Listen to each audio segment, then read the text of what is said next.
Excusing bad behavior in the name of oppression.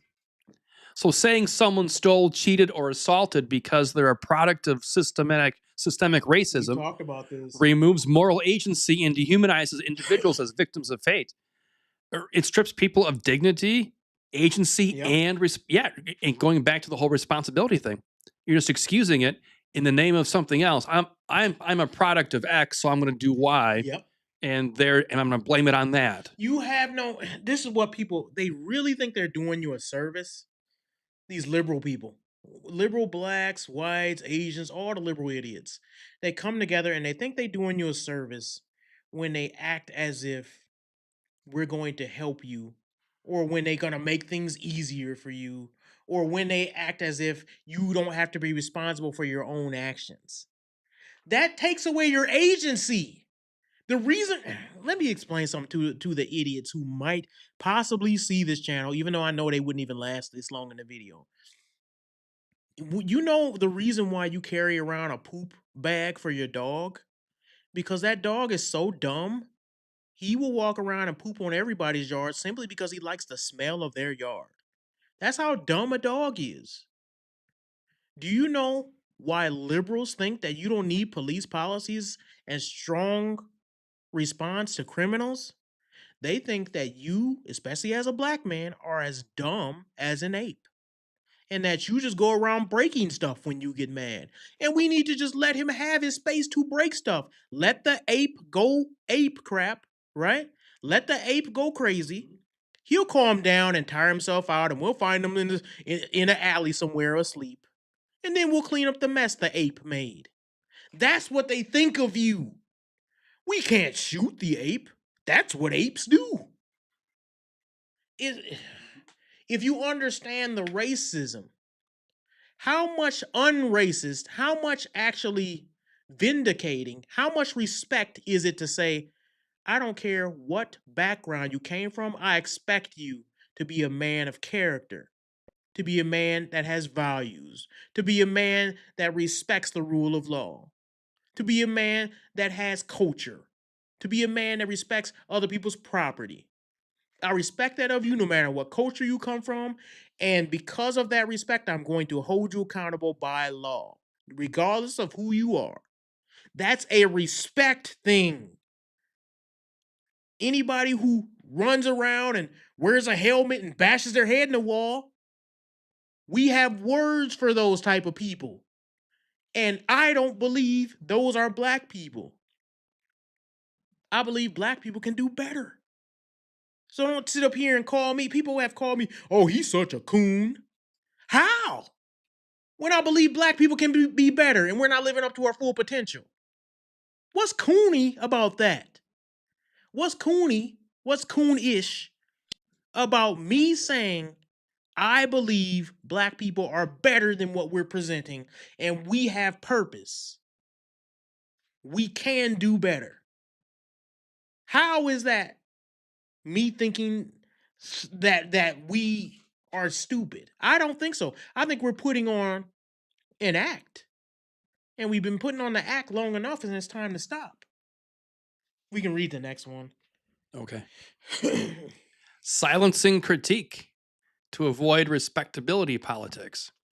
Discouraging internal community critique like family structure, fatherhood, education as anti-black can stifle constructive conversation and reform.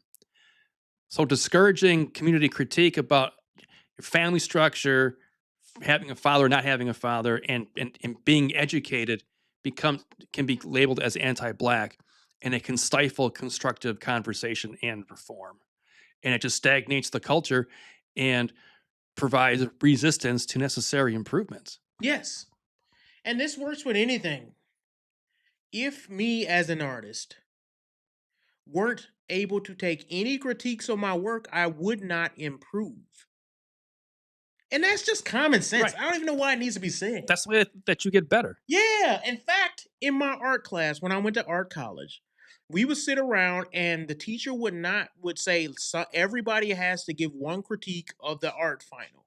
And you present your work and somebody would have to now And some people, especially the women, that had an issue with this because they would find it really hard to critique their friends. But we had to, and the teacher was a female, but she was also had been in the field. She was a professional graphic designer, and she was very, very like, what's the word? Anal about how certain things, typography and stuff like that. And she was very big on like, nope, there's something. It's not no job is perfect. It was funny because she was a liberal too, but she was like, no, nothing you do can be perfect. It can always be critiqued to be better. And I think that because that shows an actual like respect for the craft, right? When somebody can Yes, it says, does. "Dude, I'm gonna Yes, give you yes. information that's gonna make you better." But we now with that being said, think about this. And I know we've been talking about the black community, but he brought up black people heart disease and the N-word. So now that's what we're talking about. Who can critique the black community? Who? Even black people can't. You get called Uncle Tom and Coon. Even black people cannot critique the black community. So how are we going to get better? Somebody explain to me who's going to do it. And then they say, well, it's about how you say it. Shut up with that feminine garbage. That goes to show you we come from a whole culture without fathers. Fathers is not concerned with how you say it. They're concerned with the truth. And because we ain't got fathers in our community, we got a bunch of emotional men where you say something wrong to them and now they want to shoot you. A bunch of sissy boys. Can't take no critique. You say something they don't like, they go back to their car and get a gun and want to end your life. A bunch of little feminine, emotional men. That's what's wrong with us, man. So, do we have any more before I go into some of my Yeah, we've statistics here? we've got a couple more here. Go ahead.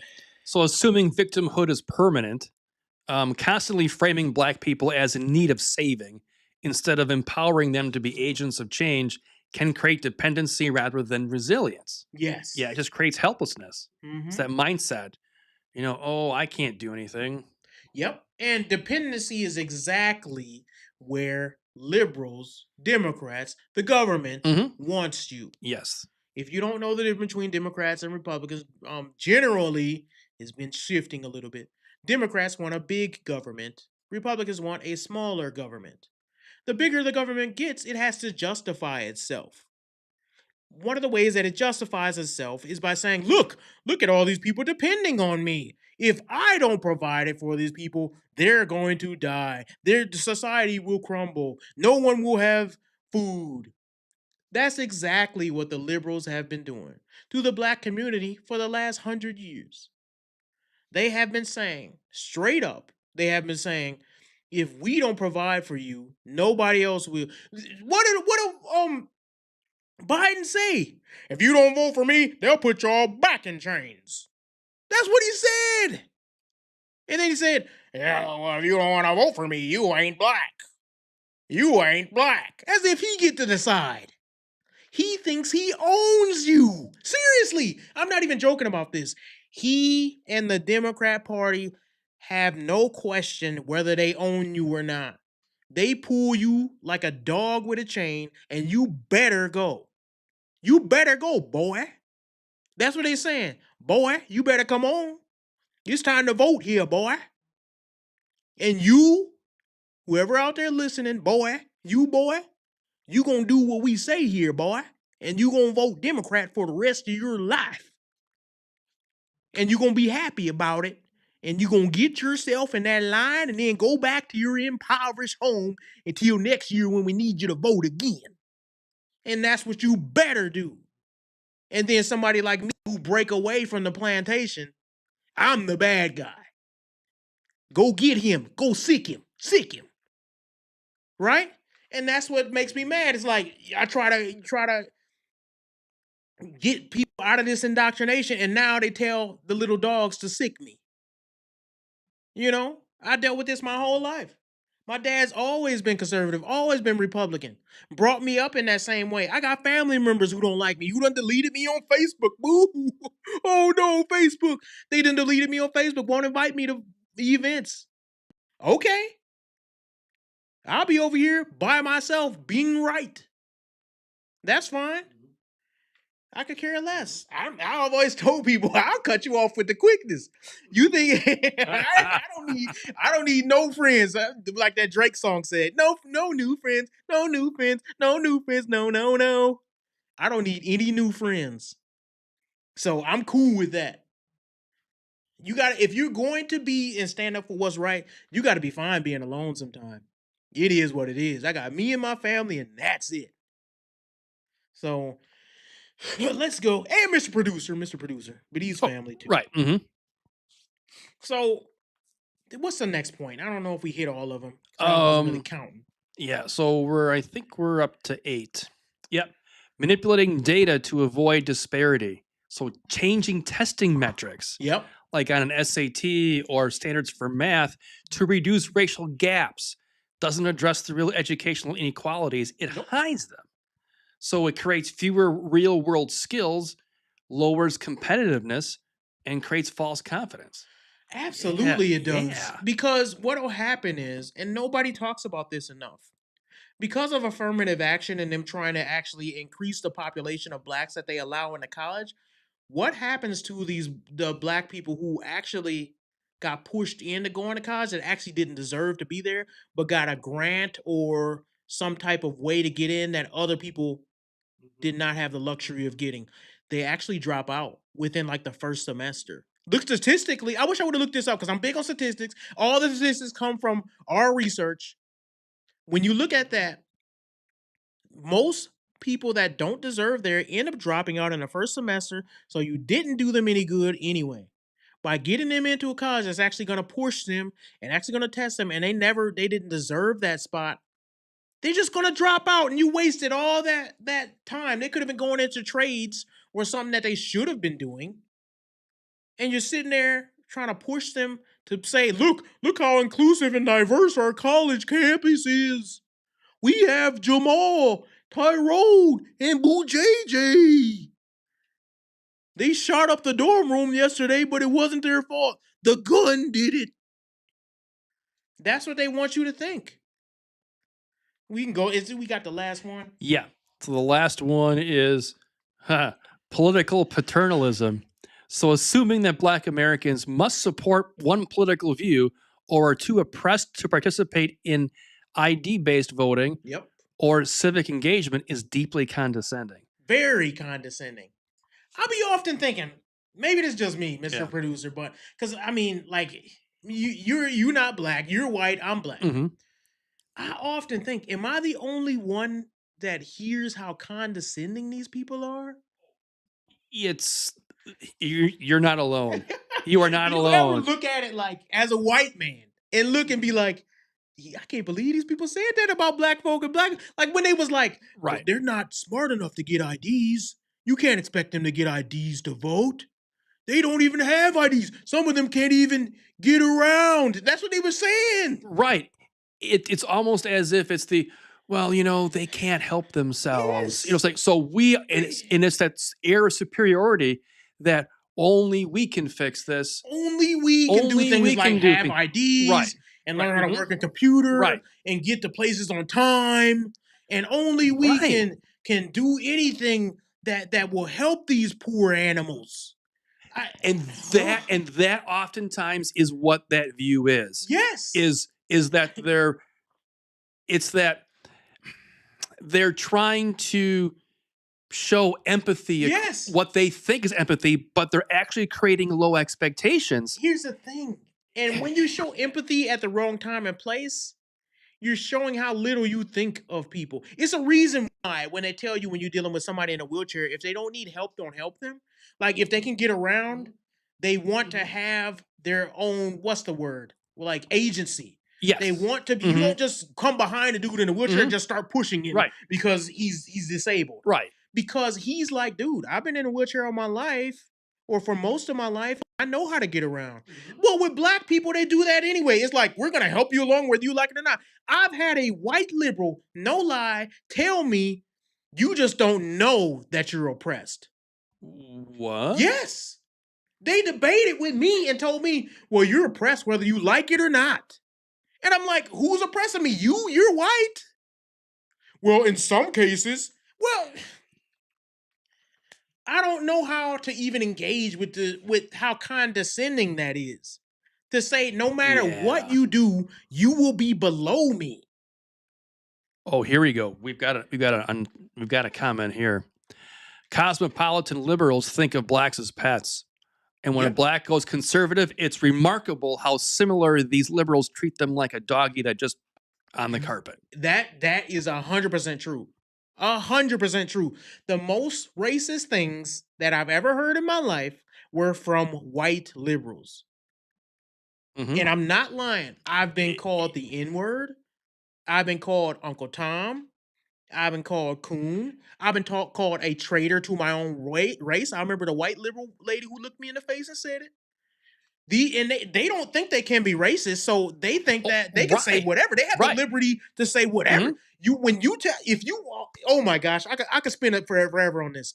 If you think that white liberals are not racist, go up to them and tell them how much you like being a black conservative and see, even if you're not, do a test, then say, you know what, I'm a black conservative. I just want to let you know that, I voted for Trump. Watch that racism come out. Just watch it. Mhm. You think they ain't racist? Okay. Tell them you voted for Trump. Wear a Trump t-shirt with a Make America Great Again, just as a test, even if you don't agree. Do it, go into the middle of a white liberal space where they all at. See how racist they treat you. See if that little I'm on your allies and I care about black people. See if that go right up out the window. Mhm. These people don't love you. I be telling people that. And it really comes down to liberalism is against Christian morals. They do not believe we're all created equal. That is from the Bible. They believe you should be demonized based on what ideology you hold. They don't believe you're even black if you don't hold the same ideas as them. They'll tell you straight up. If you are a conservative or a Christian black person and you hold strong to Christian conservative beliefs, you are not black to them. You are as good as an N-word with a hard R to them. They will tell you straight up, man.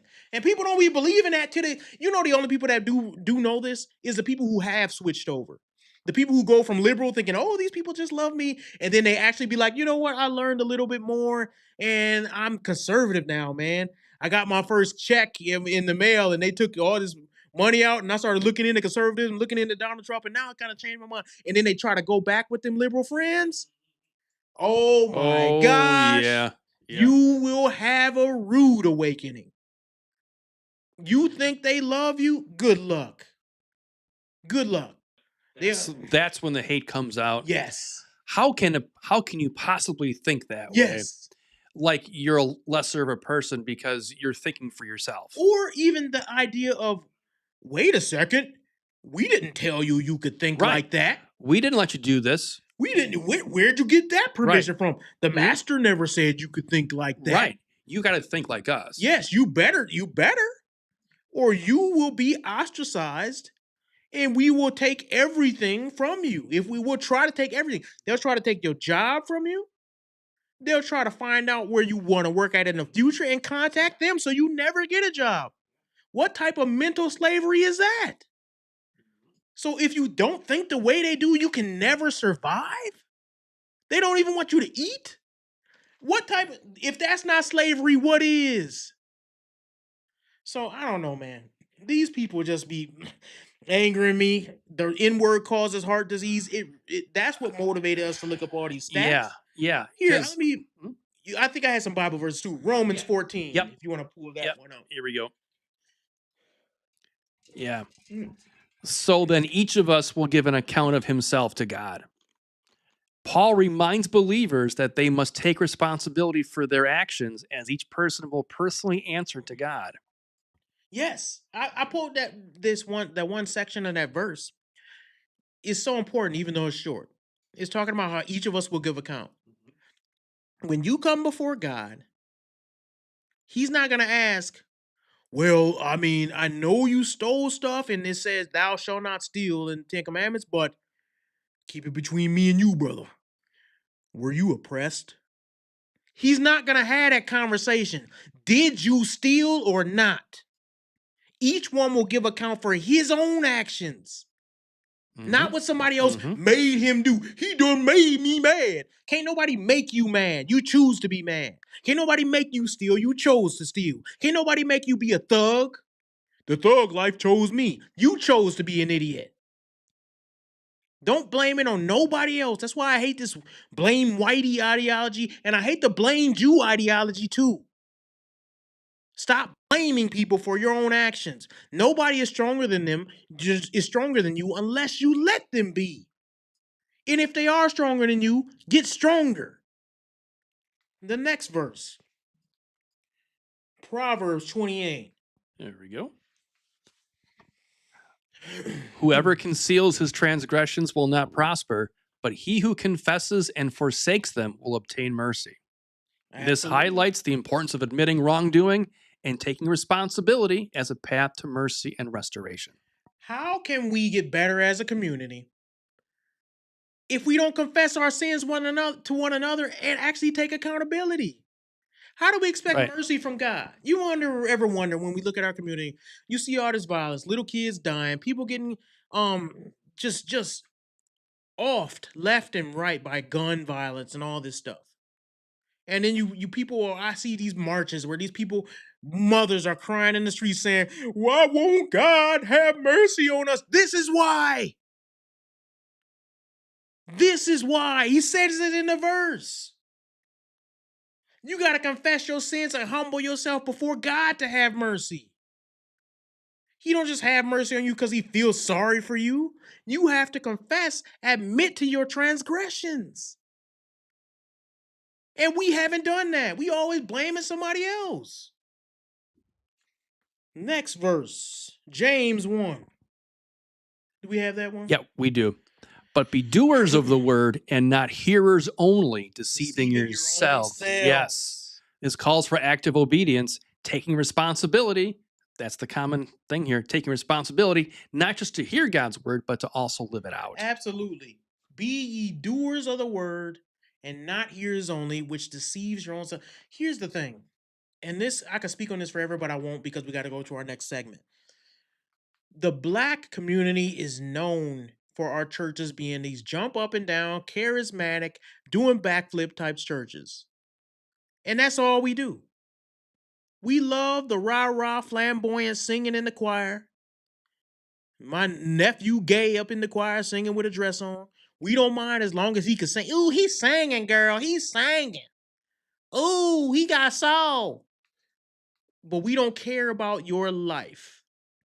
If you want to change the community, you must change the hearts of men. You must be a doer of the word, not a hearer only. Deceiving yourself thinking you just hearing something and it's going to change you magically without you doing it. People come to church. We talked about this last week too. They come to church and they think they going, "I'm gonna get a blessing, girl. I'm gonna get a blessing. Ooh, man, I'm gonna receive my blessing from God because I'm going to my grandma church tomorrow." You ain't getting nothing from her church because you don't live the word. Jesus said, "Those who follow me, those are my brothers and sisters. My sheep hear my voice. They follow me." He didn't say, "My sheep hear my voice and they dance. Do, do, do, do, do, do, do, do, do, do." And then they start dancing again. And then when they get tired, they dance again. That ain't what he said. They follow his word. We don't follow the word in the black community. That's why we in the crap we're in. So don't wonder, "Oh, I don't know why all this happened. Every time I turn around, somebody getting killed." Are we doing the word of God? Not just talking about it, talking about I'm praying and I'm getting my blessing and I'm manifesting. None of that stuff. Don't even get me started on manifesting. None of that stuff is what God calls you to do. What are you supposed to be doing? And if you don't know what you need to be doing, then you're not hearing from God because God made his word clear. People say, "I don't know what I'm supposed to do." And they going out to the club finding a fifth baby daddy. Well, let's start by not doing that. How about that?